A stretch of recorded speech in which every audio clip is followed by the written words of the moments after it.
بالله من الشيطان الرجيم بسم الله الرحمن الرحيم السلام علیکم ورحمۃ اللہ وبرکاتہ۔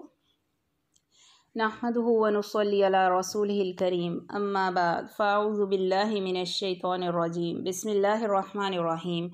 رب اشرح لی صدری ویسر لی امری واحلل عقدۃ من لسانی یفقہوا قولی، رب زدنی علما رب زدنی علما رب زدنی علما، اللہم فقہنا فی الدین۔ آج اسلامی نیا سال سٹارٹ ہوا ہے، تو کیوں نہ اس کے کچھ تقاضے سمجھ لیں، اس میں ہم نے کس طرح سے کیا کرنا ہے۔ سب سے پہلے تو جب ہم کسی بھی مہینے کا چاند دیکھتے ہیں، جیسے اسلامی مہینے ہمیشہ چاند سے شروع ہوتے ہیں، چاند نکلتا ہے نیا چاند، تو ہم نیا چاند نکلنے کی دعا پڑھتے ہیں، اللہم احلہ علینا بالامن والایمان والسلامت والاسلام ربی و ربک اللہ۔ یہ ہم نے چاند دیکھ کے دعا کی۔ اور اب ہم دیکھتے ہیں کہ محرم میں کیا کچھ ہمیں قرآن و حدیث سے ملتا ہے۔ رسول اللہ صلی اللہ علیہ وسلم نے فرمایا، رمضان کے بعد افضل ترین روزے اللہ تعالیٰ کے مہینے محرم کے ہیں، یعنی رمضان کے روزے تو سب سے افضل ہیں اور فرض بھی ہیں، لیکن ان کے بعد جو نفلی روزوں میں سب سے زیادہ افضل ہیں وہ محرم کے روزے ہیں۔ یہ صحیح مسلم کی حدیث ہے۔ پھر اس کے علاوہ ہمیں ایک اور حدیث ملتی ہے، رسول اللہ صلی اللہ علیہ وسلم سے عاشورہ کے دن کے روزے کے بارے میں پوچھا گیا، تو آپ صلی اللہ علیہ وسلم نے فرمایا، یہ پچھلے ایک سال کے گناہوں کا کفارہ ہے، یعنی پچھلے سال اگر ہم سے کوئی گناہ سرزد ہوئے تو ان کا کفارہ یہ عاشورہ کا روزہ بن جاتا ہے۔ تو اس کو مس نہ کریے گا۔ آگے چل کے دیکھتے ہیں مزید کہ اگلی حدیث میں کیا ذکر آ رہا ہے۔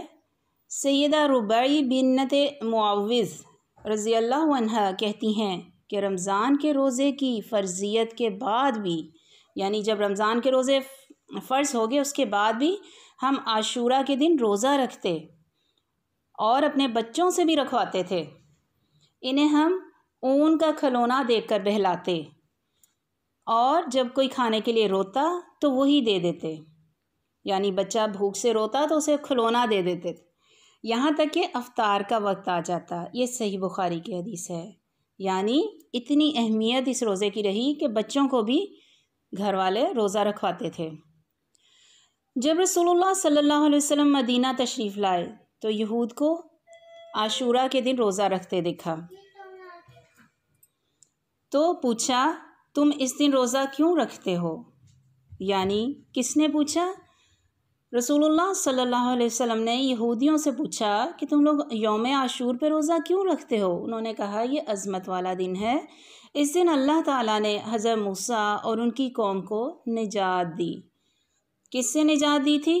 فرعونیوں سے، اور فرعون اور اس کی قوم کو غرق کر دیا۔ تو حضرت موسیٰ نے بطور شکر اس دن کا روزہ رکھا، اس لیے ہم بھی یہ روزہ رکھتے ہیں۔ رسول اللہ صلی اللہ علیہ وسلم نے فرمایا، موسیٰ سے تمہاری نسبت ہم زیادہ قریب ہیں، یعنی موسیٰ سے تو ہمارا زیادہ تعلق ہے، اس لیے رسول اللہ صلی اللہ علیہ وسلم نے خود بھی روزہ رکھا اور صحابہ کرام کو بھی اس کا حکم دیا۔ یہ صحیح مسلم کی حدیث ہے۔ تو ہمیں محرم کے روزوں کا پتہ چلا کہ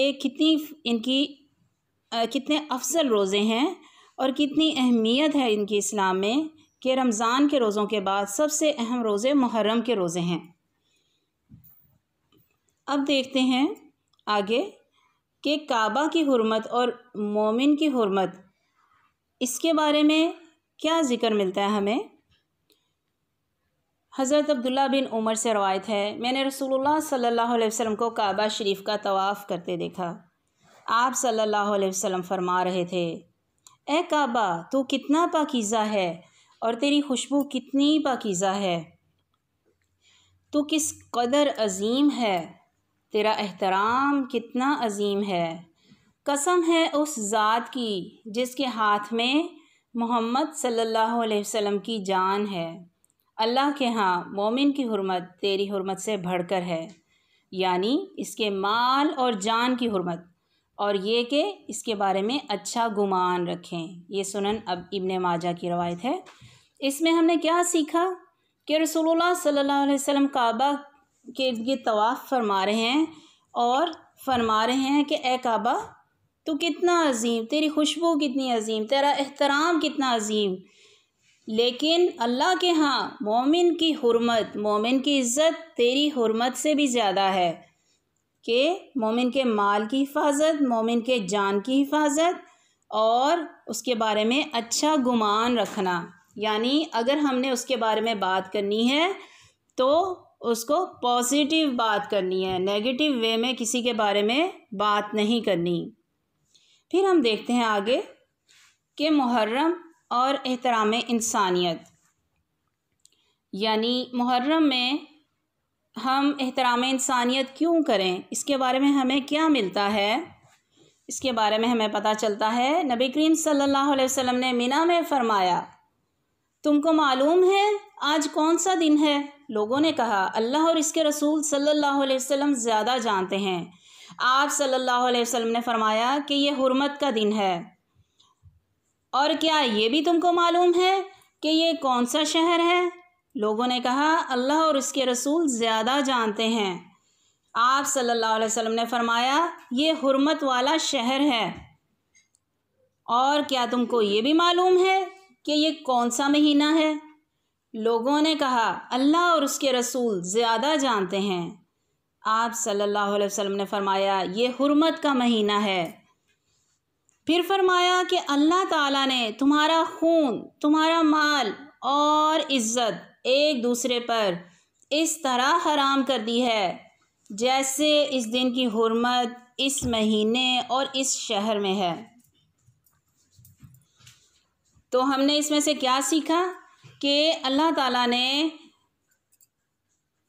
ایک دوسرے پر کس طرح سے خون، مال اور عزت حرام کی ہے، یعنی ہم کسی کا خون نہیں کر سکتے، خون تو ویسے بھی کرنا گناہ کبیرہ ہے، اور مال کسی کا یا تو آپ کے پاس کسی نے رکھوایا ہے اور یا آپ کے سامنے ہے اور آپ اس کو اڑا سکتے ہیں لیکن وہ حرام ہے آپ کے لیے، اور عزت یعنی کسی کو ذلیل کرنے کا آپ کو اسلام حق نہیں دیتا۔ تو جیسے اس دن کی حرمت اس مہینے اور اس شہر کی حرمت ہے، مکہ کے بارے میں بات ہو رہی ہے اور حج کے دوران، اسی طرح سے اللہ تعالیٰ نے تمہارا خون، تمہارا مال اور عزت تم پر ایک دوسرے پر حرام کر دی ہے، یعنی تم کسی کو نقصان نہیں پہنچا سکتے۔ محرم میں احترام انسانیت کا لیول بہت بڑھ جاتا ہے۔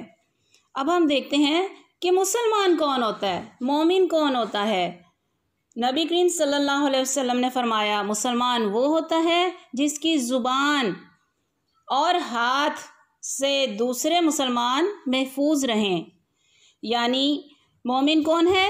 زبان سے کسی کو تکلیف نہ دے، اپنے ہاتھ سے کسی کو تکلیف نہ دے، نہ مارے پیٹے، نہ زبان سے گندی بات کرے کہ دوسرے کو دکھ پہنچے۔ اور مومن کون ہوتا ہے؟ مومن وہ ہوتا ہے جس کی طرف سے لوگوں کو اپنی جان اور مال کا امن ہو، یعنی آپ کی جان بھی محفوظ رہے اور مال بھی محفوظ رہے، آپ کو فکر نہ ہو، آپ کو پتہ ہو کہ یہ تو مومن بندہ ہے، اس سے میری جان بھی محفوظ ہے، مال بھی، اگر کبھی اس سے میں لڑ بھی پڑا نہ وہ میری جان پر ہی حملہ کرے گا، نہ میری عزت پر، اور نہ ہی میرا مال مجھ سے چھینے گا۔ پھر جان کی حرمت کے بارے میں ہمیں حدیث ملتی ہے، رسول اللہ صلی اللہ علیہ وسلم نے فرمایا اس ذات کی قسم جس کے ہاتھ میں میری جان ہے، مومن کا قتل کرنا اللہ کے نزدیک تمام دنیا کے تباہ ہونے سے زیادہ ہے، یعنی ایک مومن کو قتل کر دیا جائے تو اس کا مطلب ہے پوری دنیا تباہ ہو گئی۔ پھر ہے مال کی حرمت، یعنی جان کی حرمت آپ نے سن لیا، اب ہے مال کی حرمت۔ حارث بن برصہ رضی اللہ عنہ کہتے ہیں کہ میں نے رسول اللہ صلی اللہ علیہ وسلم کو حج کے دوران 2 جمرات کے درمیان کہتے ہوئے سنا، آپ فرما رہے تھے جس شخص نے جھوٹی قسم کے ساتھ یعنی جھوٹی قسم کے ساتھ قسم کھائی لیکن وہ بھی جھوٹی تھی، جھوٹی قسم کے ساتھ کسی مسلمان کا مال حاصل کیا، وہ اپنا ٹھکانہ آگ میں بنا لے۔ یعنی اگر آپ نے کسی کا مال لیا ہے اور اوپر سے جھوٹی قسم بھی کھا لیا ہے تو ٹھکانہ کہاں ہے؟ آگ، دوزخ۔ پھر ہم دیکھتے ہیں احترام مومن۔ نبی کریم صلی اللہ علیہ وسلم نے فرمایا، جو شخص اپنے بھائی کی عزت سے اس چیز کو دور کرے گا جو اسے عیب دار کرتی ہے، اللہ تعالیٰ قیامت کے دن اس کے چہرے سے آگ دور کر دے گا۔ یعنی اس سے کیا مراد ہے کہ کسی کی عزت بنی ہوئی ہے لیکن اس کے ساتھ کوئی ایسی چیز ہے جس سے اس کو رسوائی مل سکتی ہے اور وہ آپ کو پتہ ہے، اور آپ اس کی رسوائی کا چرچا کرنے سے باز رہتے ہیں، چپ رہتے ہیں، تو اللہ تعالیٰ قیامت کے دن آپ کے چہرے کو آگ میں جانے سے روکے گا۔ یعنی ہم کسی کا عیب جانتے بھی ہوں تو ہم نے اس کا عیب نہیں بتانا۔ پھر ہم یہ بھی دیکھ چکے ہیں کہ مسلم اور مومن، مزید اس کے بارے میں اور دیکھتے ہیں کہ مسلمان تو وہ ہے جس کی زبان اور ہاتھ سے دوسرے مسلمان محفوظ ہیں، اور مومن وہ ہے جس کی طرف سے لوگوں کو اپنی جان اور مال کا امن ہو۔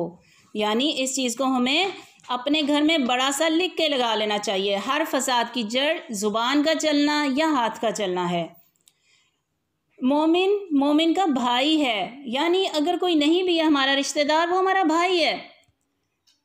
رسول اللہ صلی اللہ علیہ وسلم نے فرمایا، مومن کے لیے آئینہ ہے، اور مومن کا بھائی ہے کہ اس سے اس کے نقصان کو روکتا ہے اور اس کی پیٹھ پیچھے اس کا دفاع کرتا ہے۔ یعنی ایک تو یہ کہ مومن کا بھائی ہے، اس کے لیے آئینہ ہے، اس کا نقصان نہیں ہونے دے گا، اس کے پیچھے اس کی کوئی برائی کرے گا تو وہ ساتھی نہیں بنے گا، وہ کہے گا نہیں وہ تو ایسا نہیں ہے، اس کا دفاع کرے گا، اس کو پروٹیکٹ کرے گا، ڈیفینڈ کرے گا۔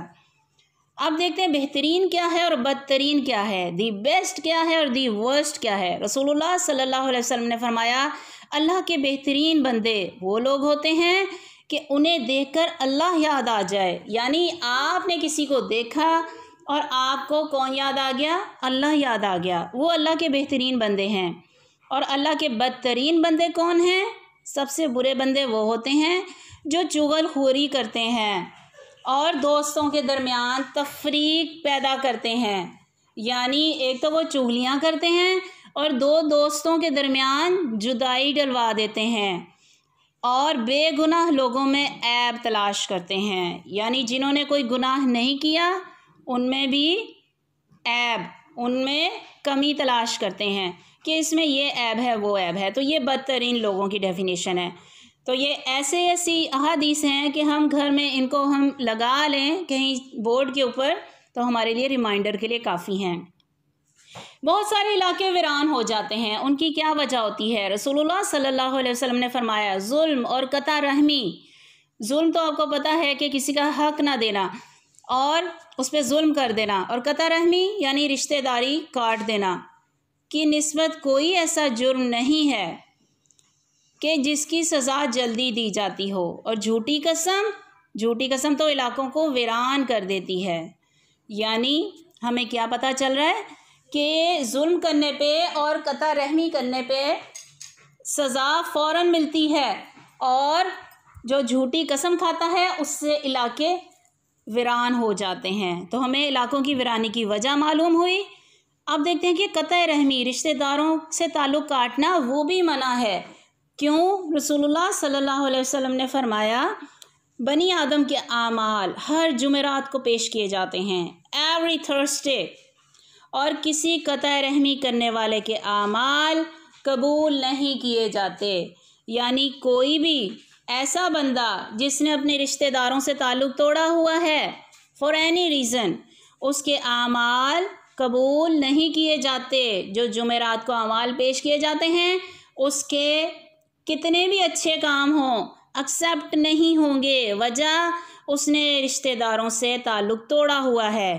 اس لیے کسی رشتہ دار سے تعلق توڑا ہوا ہے تو اسے جوڑ لیں، تاکہ آپ کے نیک اعمال، آپ نے جو صدقہ دیا، خیرات کی، نمازیں پڑھی اور لوگوں کی مدد کی اور غریبوں کی اصلاح کی، تو یہ ساری چیزیں آپ کی قبول ہو سکیں۔ گھر والوں کی جو خدمت کی، ہر چیز جو آپ نے نیک کام کیا وہ قبول نہیں ہوگا، کیونکہ آپ نے رشتہ داروں سے تعلق کاٹا ہوا ہے۔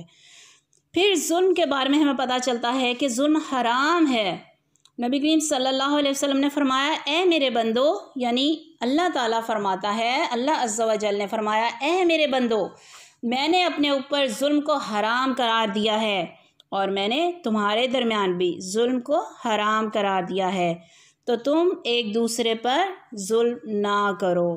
تو ہمیں کیا پتہ چلا کہ ہم نے اللہ تعالیٰ کا حکم سنا کہ اللہ تعالیٰ نے ظلم کو اپنے اوپر بھی حرام قرار دیا ہے، اور اس کے علاوہ ہم ایک دوسرے پر بھی ظلم نہیں کر سکتے۔ وجہ کیا ہے کہ اللہ سبحانہ تعالیٰ نے ہمارے درمیان بھی ظلم کو حرام قرار دے دیا ہے، اس لیے ایک دوسرے پر ظلم نہ کرو، کبھی بھی ایک دوسرے پر ظلم اور زیادتی نہیں کرنی۔ تو اس سارے کو ہم وائنڈ اپ کرتے ہیں کہ آج ہم نے کیا سیکھا۔ سب سے پہلے آپ کو بتایا گیا محرم کے روزے جو آپ نے رکھنے ہیں، عاشور کے روزے کے بارے میں بتایا گیا، اور گناہوں کا کفارہ ہے پچھلے سال کا، خود بھی رکھیں، گھر والوں کو بھی، بچوں کو بھی ایون موٹیویٹ کریں اگر ان میں ہمت ہو، اور یہ فرض روزہ نہیں ہے، نفل میں سب سے عظیم ہے، اور محرم کے روزے، اور کعبہ کی حرمت بتائی گئی اور مومن کی حرمت، کہ دونوں کتنی اہم ہیں، لیکن مومن کی حرمت ان سے بڑھ کر ہے۔ محرم میں انسانیت کا احترام حد درجہ بڑھا دیجئے، اور ایک دوسرے پر ظلم و زیادتی سے باز آ جانا چاہیے، کیونکہ مسلمان کون ہے کہ جس کی زبان اور ہاتھ سے دوسرے مسلمان محفوظ رہیں۔ اور پھر یہ ہے کہ جان کی حرمت بتائی گئی کہ مومن کا قتل نہیں کرنا، یہ تمام دنیا کے تباہ ہونے سے زیادہ ہے۔ مال کسی کا نہیں ہتھیانا ورنہ دوزخی ہو جائیں گے، اور دوسرے کی عزت سے کوئی ایسی چیز لگی ہو جو اسے عیب دار کرے، اسے ہٹا دیں تاکہ اللہ تعالیٰ قیامت کے دن اس کے چہرے کو آگ سے دور کر دے۔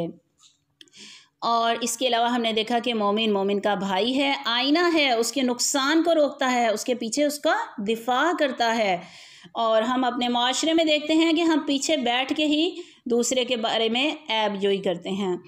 تو بہترین بتایا گیا، بہترین دی بیسٹ وہ ہیں، آپ نے دیکھا آپ کو اللہ یاد آ گیا، اور بدترین کون ہیں؟ جو چغل خوریاں کرواتے ہیں، دوستوں کے درمیان جدائی ڈلواتے ہیں، اور جن کے اندر کوئی گناہ نہیں ہے ان کے عیب ڈھونڈتے ہیں، اور اگر علاقے ویران ہو رہے ہیں تو وہ جھوٹی قسمیں کھا کھا کے ہو رہے ہیں۔